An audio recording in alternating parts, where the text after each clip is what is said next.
Delhi high court के जज के घर पर जब आग लगी उस वक्त दमकल कर्मी पहुंचे और साथ ही कुछ पुलिस वाले पहुंचे, जिन्होंने वहां मौजूद उन जलते हुए नोटों का वीडियो बना लिया, जिस पर पूरे देश में चर्चा हो रही है। और अब उन पुलिस कर्मियों के मोबाइल फ़ोन जब्त कर लिए गए हैं।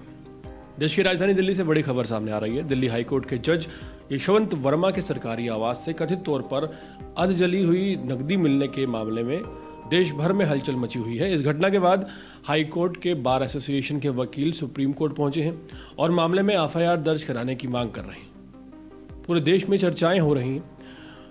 गुरुवार को इलाहाबाद हाई कोर्ट, लखनऊ पीठ, गुजरात, कर्नाटक और मध्य प्रदेश जबलपुर के बार एसोसिएशन के अध्यक्षों ने मुख्य न्यायाधीश संजीव खन्ना और अन्य वरिष्ठ न्यायाधीशों से एक मुलाकात की और Allahabad high court bar association ने स्पष्ट रूप से कहा कि जस्टिस वर्मा को किसी अन्य हाई कोर्ट में ट्रांसफर करने के बजाय उनके खिलाफ तत्काल प्रभाव से एफआईआर दर्ज की जानी चाहिए।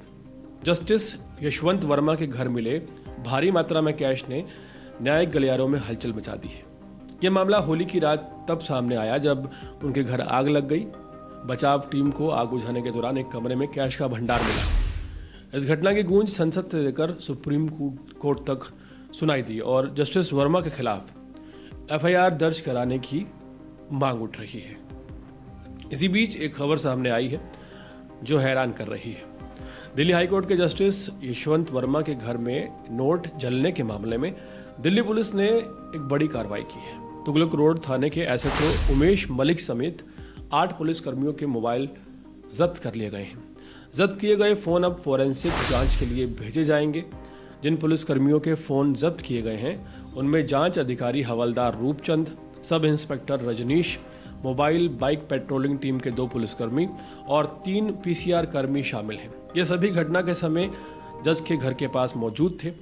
इस कदम से साफ है कि जांच एजेंसियां इस मामले में गहराई से पड़ताल कर रही हैं और ये पता लगाने की कोशिश कर रही हैं कि इस घटनाक्रम में जुड़े कई अहम सुराग छिपाए तो नहीं जा रहे।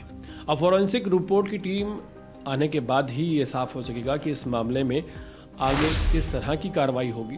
लेकिन जिस तरह से पुलिस वालों के मोबाइल फ़ोन जब्त किए गए हैं, इसमें एक बात तो साफ है कि मामला गंभीर है। लेकिन सवाल ये है कि क्या हाईकोर्ट के जज जस्टिस यशवंत वर्मा के खिलाफ आपराधिक मामला दर्ज हो सकता है?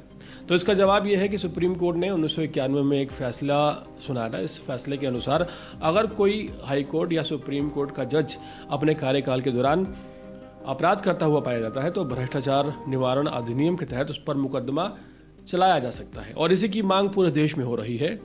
पूरे देश में कई राज्यों से हाई कोर्ट के जो बार एसोसिएशन के अध्यक्ष हैं वो इस बात की डिमांड कर रहे हैं कि जस्टिस यशवंत वर्मा, जो कि दिल्ली हाई कोर्ट के जज, उनके ऊपर एफआईआर दर्ज कर मामला चलाया जाना चाहिए और पूरी तह में जाकर इन्वेस्टिगेशन होनी चाहिए।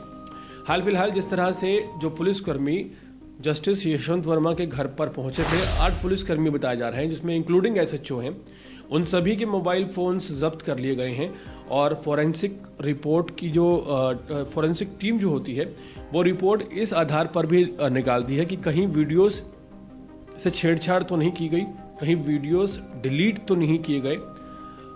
एक रिपोर्ट के मुताबिक फॉरेंसिक टीम इतनी ज़्यादा एक्सपर्ट होती है कि अगर वीडियोस डिलीट भी करवा दिए गए हैं तो उन वीडियोस को भी निकाल कर ले आएगी। और अगर वीडियोस से छेड़छाड़ की गई है, वीडियोस एआई द्वारा जनरेटेड है, तो वो भी बता देगी। और अगर वीडियोस ऑटोमेटिकली ओरिजिनल हैं तो इस बात का भी खुलासा फॉरेंसिक रिपोर्ट में हो सकता है। पूरे मामले में हाल फिलहाल उस एरिया को भी सील कर दिया गया है जिस एरिया पर ये घटना बताया जा रहा है आग लगी थी। उस लॉकर रूम को भी सील कर दिया गया है और तमाम तरह की इन्वेस्टिगेशन जारी है। मामला हाई प्रोफाइल बन चुका है। एक जज के घर पर कैश मिलना एक आम आदमी के घर पर कैश मिलने जैसा नहीं है। एक आम आदमी के घर पर अगर 15,000 रुपये भी अवैध रूप से मिल जाए तो बड़ा बवाल हो जाता है। और यहाँ पर कैश इतना था कि गिनते गिनते कई दिन निकल जाते।